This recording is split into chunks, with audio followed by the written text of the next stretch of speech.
mga kapuso, hanggang sa mga sandaling ito, 21 mga kababayan natin ang nawawala pa matapos ang lindol. At kahit oras ang kalaban, patuloy silang hinahanap. Sa ilang nakaraang lindol kasi, may mga nakasurvive o na buhay pa. Kahit 2 linggo na po sila naipit sa guho. Tulad ng inyong kumatatandaan yung malakas na lindol sa Baguio noong taong 1990. Kaya sa bayan ng Loon sa may Bohol, walang inaaksayang panahon ng mga rescuer. Tuwing may manghihingi ng tulong, narito ang pagtutok ni Salima Refran. Sa dagat na pinili ng mga rescue team sa dumaan para mas mabilis na marating ang isolated na bayan ng Loon kahapon. Mula sa dagat, kitang-kita namin ang iba pang landslides. Pero mas nakapanlulumo nang marating na namin ang bayan. Ang Napo Elementary School nalubog sa putik dahil sa liquefaction o pag-akyat ng tubig sa lupa matapos ang lindol.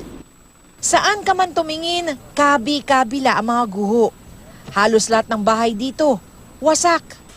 Pagdating ng Barangay Moto Norte, agad umaksyon ng rescue teams. Isang babayang naipit sa isang gumuhong bahay, si Neneng, nakasambahay ni Mang Nelson. Martes ng gabi, sumasagot pa raw ito. Pero kahapon... Neng! Neng! Diyan ka pa, Neng? Ginamit ng rescuers lahat ng kanilang magagamit, pati na ang pison para ma-stabilize ang bahay. Matapos ang 1 oras, Nakita na namin yung pinakahuli niya. Sabag-ibag nila. Neng! Neng! ganito ang halos ang nakita namin kahapon sa Loon. Sa lugar na ito naman, na-retrieve ang katawan ng isang babae. Kinilala siyang si Celerina Mansueto. Magdamag siyang binantayan sa lugar na ito ng anak na si Menelito. Ang hirap pong panoorin. Hirap, di kasi makuha, mahirap kaya pasalamat po ako na dito na kayo. Sa first 24 hours, mag-48 hours na eh. Siguro nasa 30-40% ang chances na survive. Ang mga nakaligtas na residente, sama-sama na lamang sa tolda. Problema nila ngayon kung saan kukuha ng tubig at pagkain. At kung saan pansamantalang tutuloy. Bahay, wala na. Kupong. Paano na po kayo ngayon? Dito lang sa tent.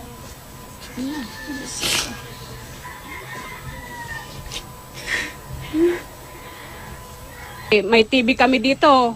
Di lagi kaming nanonood. Di siyempre naawa din kami. Minsan umiiyak din kami kasi kawawa din sila. Yun pala, naranasan din namin. Inabutan namin ang mga magkakapit-bahay na pinagsama-samang anumang pagkain para mapagsaluhan ng lahat. Ang iba, agad bumuo ng altar. Ito raw ang sandalan nila sa gitna ng trahedya.